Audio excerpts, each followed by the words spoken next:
Ano? Nagulat kayo, no? Akala nyo, mongolin ako?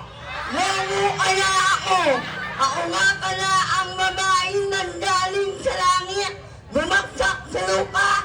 Ang bagsak sa lupa. Kaya may biyak sa mukha nga. Candidate number 1, ang pangit mo. Para ang mama mo. Kamukha mo si Piccolo. Candidate number 5, unyeta ka. Ang dami mong nalalaman. Laban sa iyo itong mana. Candidate number 10, king kagawad ka pala.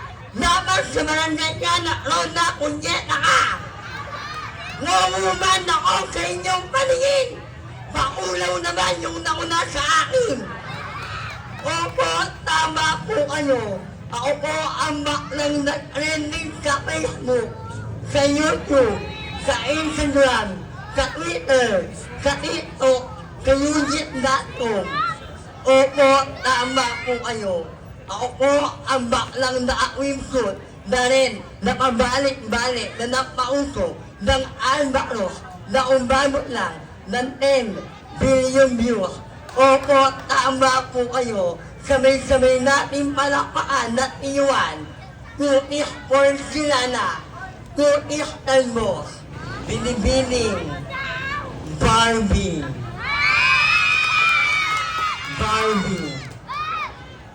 Barbie what? Barbie what? Intayan na nag-iiwan ng isang akaga. Hindi lahat ng naka-face ay cute. Minsan bingut. Ang pagsuot at panggaya ng pambansang kasuotan, wala ho yan sa laki, wala ho yan sa ganda. Nasa iyo, par, dadala. Yes! The national costume of Ruli of Pacific Ocean. Maraming salamat po. Candidate number 14, uliban sa inyong paningin, hindi, magpapahuli. Maraming salamat po. Maraming salamat po, candidate number 14.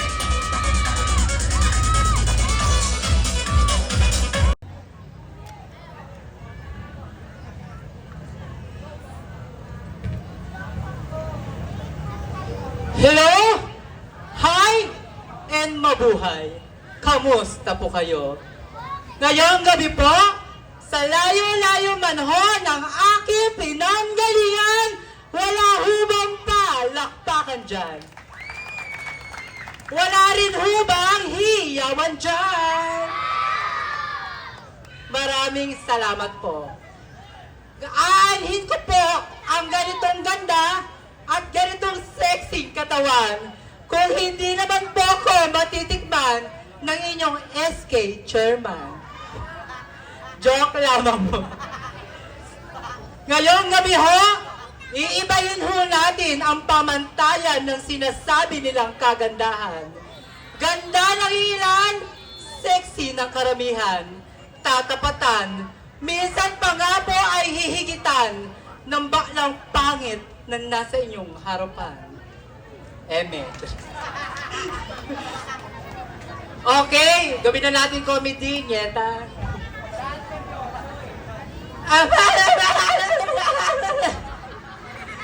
Oh, ano? Nagulat kayo, no? Akala nyo pipi ako? Mongoloid kaya ako? Ang hindi pumalakpak, kamukha ko!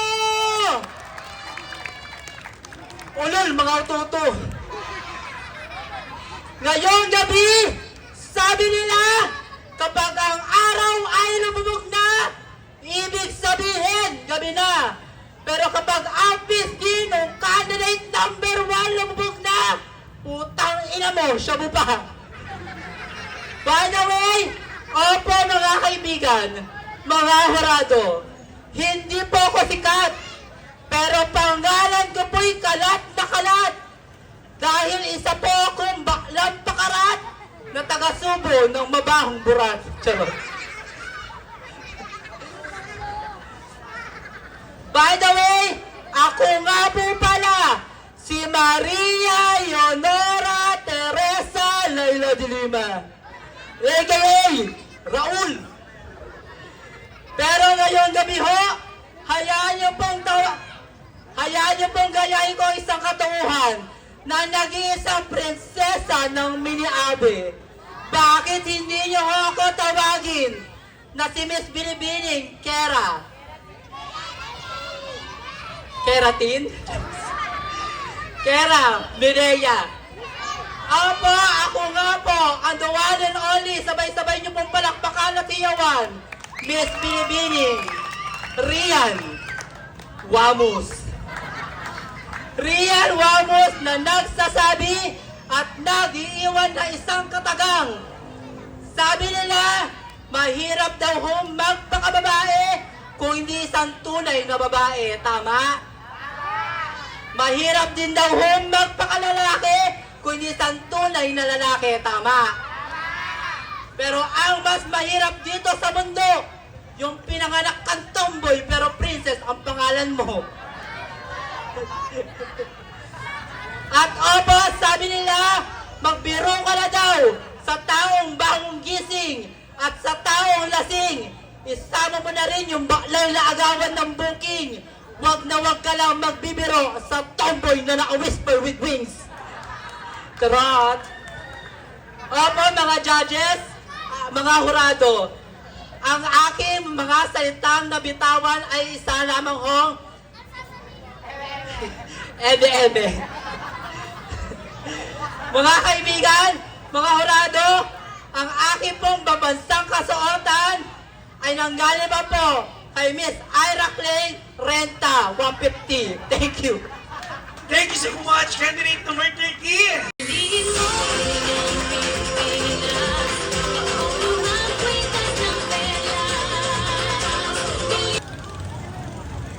Isang simple at payak na kasuotan ng aking inirepresenta sa gabing ito. Patunay lamang po na patuloy po kong nagbibigay buhay at galang sa ating pangbansang kasuotan. Ang aking kasuotan po ay tinatawag po nating modernong kasuotan o mas kilala bilang kasuotan ni Maria Clara. Kaya't naman po sa lahat po ng mga kandidatang nasa aking likuran, wag po nating babaliin ang ating pagkakaibigan sa gabing ito. Sapagkat pare-parehas po tayong nanggaling sa malalayo at namuhunan sa laban na ito.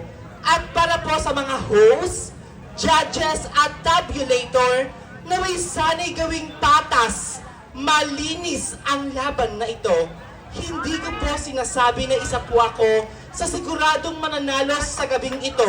Ngunit nais ko lamang pong sabihin na mas masarap namnamin ang tunay na pagkapanalo kung nanggaling sa malinis at wala kang inaagrabyadong tao. Kaya't naman po kung kasalanan ko po ang pagiging bakla at pagkakaroon ng pangit na muka, humihingi po ko sa inyo ng kapatawaran. Pero kung hatid naman po namin ay kasiyahan at kaligayahan sa pamayanan ninyong nasasakupan, maaari po ba kong manlimos ng isang masigabong palakpakan? Sa kabila po ng pangit naming kaanyuan, napilit pinagtatawanan ng grupo ng kalalakihan, malalaking pangangatawan na pinagpipiestahan ng mga lalaking walang magawa sa daan. Ngayong gabi po, atin na pong baguhin at palitan ang sukatan ng tinatawag po nilang kagandahan, sapagkat ang ganda ng ilan, sexy ng karamihan ay tatapatan kapag utak, talino, talento na po ng mga baklang pangit ang napag-uusapan. Honorable panel board of judges, ladies and gentlemen, my real name is John Peter Emmanuel. I am 18 years old this stunner, who truly all the way from a Pasquinated, majestic way. The Viva Pit Senior is celebrated, and the Lakbayo Festival is originated. All the way from Tondo, Manila, and I can be proud and humble to say to all of you that I am student with high honors. And yes, I am a student with most outstanding award overall grade 12 from Humanities and Social Science. And yes, I am a freshman student taking a Bachelor of Arts in Mass Communication, major in Broadcasting at Pamantasan ng Lungsod ng Maynila. But tonight, please do allow me to stand by the name, ang unang nagpatibok sa pusong pihikan ni Mr. Richie Rivero. But di po natin sabay-sabay hiwan at palakpakan, binibining Andrea Brillantes. Andrea Brillantes na nagsasabi po sa lahat po ng mga SK Council, Chairman, Kagawad Treasurer, at sa lahat po ng mga namumuno sa barangay ito, at sa lahat po ng mga mami na nandito, nalalapit na naman po ang ating eleksyon.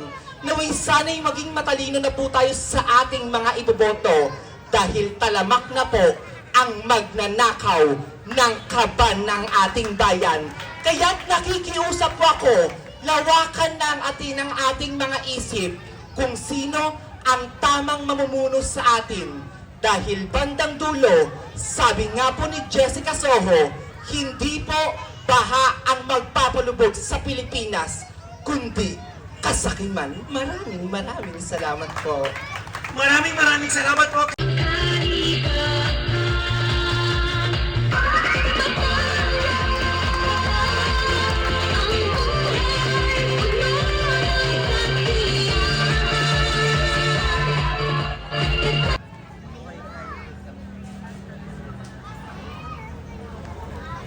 Dito sa ating mundong ginagalawan, kailanman ay hindi naging pamantayan kung anumang uri ng estado o pamumuhay meron ka, lalong-lalong hindi naging pamantayan kung gaano ka man kapangit o kung gaano ka man kaganda.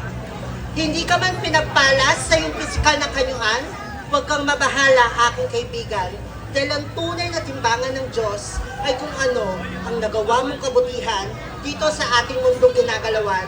Dahil kailanman, ang tunay na kagandahan, hindi yan nakikita sa panlabas na kanyuan. Bagkus, ang tunay na kagandahan ay nakikita sa kabusilakan ng iyong puso at kalinisan ng iyong konsensya. Maya pa Diyos, pengi kaya kung ano should I say a pleasant evening to each and everyone, all the way last from the Christmas capital of the Philippines, Pampanga. My name is Cindy David Del Rosario, a 36-year-old stunner at second driver education graduate, major in Filipino at Pamantasan na lungsod ng Maynila. But tonight, please allow me to stand by the name, ang babaeng humingi ng lemon dahil gusto ng tequila. Sabay-sabay po nating palakpan, Miss Tony Fowler. Once again, my name is Tony Fowler and I'm very proud to wear one of the famous and colorful festival of our country, the Panagbenga Festival of Baguio City. At lagi nating tatandaan, ang pagsuot ng pambansang kasuotan ay wala sa laki, wala sa ganda, kundi nga sa iyo pagdadala. Dakal pong salamat and enjoy the show. Dakal din sa...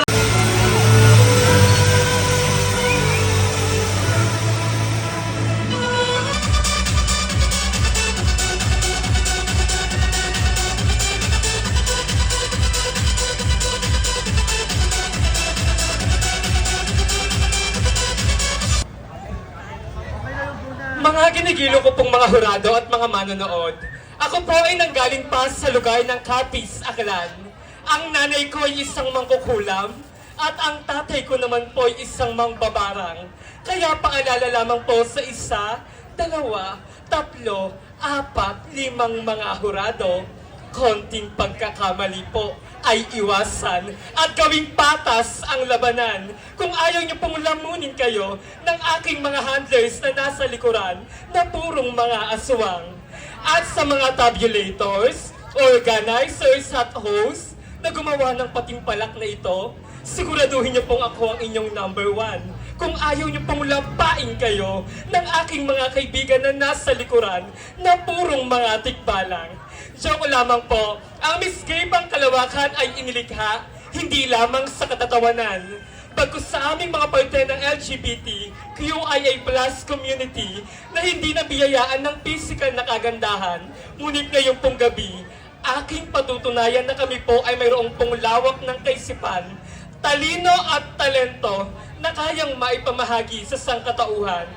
Kung kaya't sa mga mamamayan sa barangay na ito, sa mga kabataan na naniniwala na ang aking kapasidad ay hindi lamang sa ganitong larangan o kalakaran, maaari po ba akong manlimos ng palakpakan at hiyawan?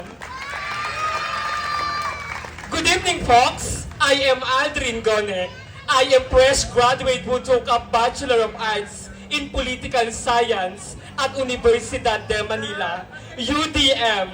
A humble scholar and a proud legitimate cum laude. And recently, October 30, 2023, I am newly elected barangay official o isa po akong lingkod bayan na may kalawang termino, unang pwesto, 5 taong na pong nanunungkulan sa Barangay 80, Zone 7, District 1, Tondo, Maynila, bilang Barangay SK Kagawad. At neto lamang pong Agosto, inyo pong natungayan ang aking tunay na buhay sa dokumentaryong CNN Philippines bilang isang estudyante sa umaga at kontisera sa gabi. Panel Board of Judges, I am not here boasting my achievements, but this will set as the inspiration for those LGBTQIA+ community across the country that we are not only limited in the beauty salon or in this kind of industry, or we can also penetrate whatever aspect of the society. Panel Board of Judges, I have a lot of titles under my name, but I will not gonna mention it because we will not be judgment based on our past achievements and titles that we have, but we will be judgment based on our performances tonight. And my national costume that I'm wearing for tonight, the Bangus Festival from province of Pangasinan, na siyang sumisimbolo sa mga magigiting nating mga mangingisda na patuloy na pumapalaot, sinusuong ang ampas ng alon upang makakuha lamang ng gintong yaman at kabuhayan para sa kanilang mga pamilya. Kaya't pakiusap lamang sa 5 nating mga hurado na ang patimpalak po na ito ay hindi po pagbabatayan kung sino ang pinakasikat, pinakanakakatawa o pinakamagaling mamuna ng kapwa niya kandidata.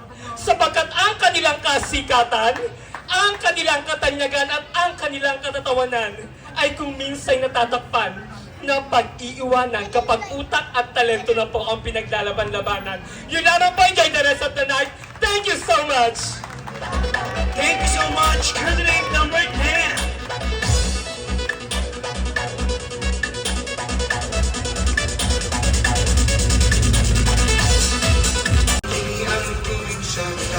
Nagkalan sa kadalanan, sa kalayo, mga luman. Wala po bang palakpakan dyan? Wala po bang hiyawan dyan? Good evening, ladies and gentlemen. My real name is Kate Padilla and I am 20. And I am proud to represent the marching band capital of the Philippines, which is City of Bacoor, province of Cavite. Ang nagsasabing, balat ko man itim, huwag na huwag niyong mamalitin. Dahil sa gantong uri ng patimpalak, may negrang tatatak. Good evening.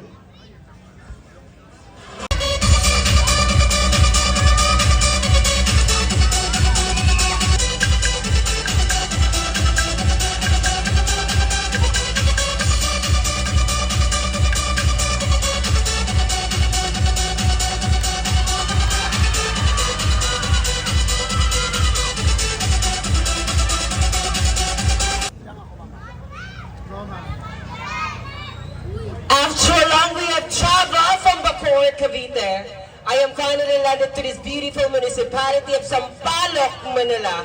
Wala po bang palakpakan dyan? They say that Miski Pangkalawakan is a competition to degrade the humanity. Individuality of a person who wasn't blessed with his so-called beauty. That's why tonight, I will make a difference.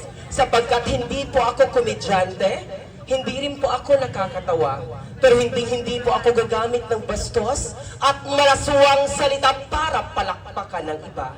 Sapagkat anumang bastos na salita ang nanggaling sa ating matatanda, magiging tama sa mata at isipan ng mga bata.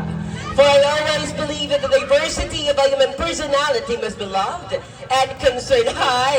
Hello, hi, mabuhay. My name is Jonard Apostol Altamirano. I am 27, a graduate from the Leyte Normal University of the Philippines. I took up AB Mass Communication, major in broadcasting, and I am proud, summa cum laude. At ako rin po ang kauna-unahang nakinanghal na Miss Gay Pangkalawakan International 2019 na ginanap po sa Pattaya, Thailand. Yes, my name is Miss Kalad Karin W. Nagsasabing, hindi man po ako nakakatawa tulad ng ilan. Sexy, maganda, pangit tulad ng karamihan. Pero hindi po iyon ang magiging dahilan upang ako'y tanghaling Miss Gay Pangkalawakan. Once again, I am your candidate number 2, honorable panel. Ladies and gentlemen, allow me to say this. From the emergence of the bisexual community of the Philippines, saying, and I love you all. Thank you.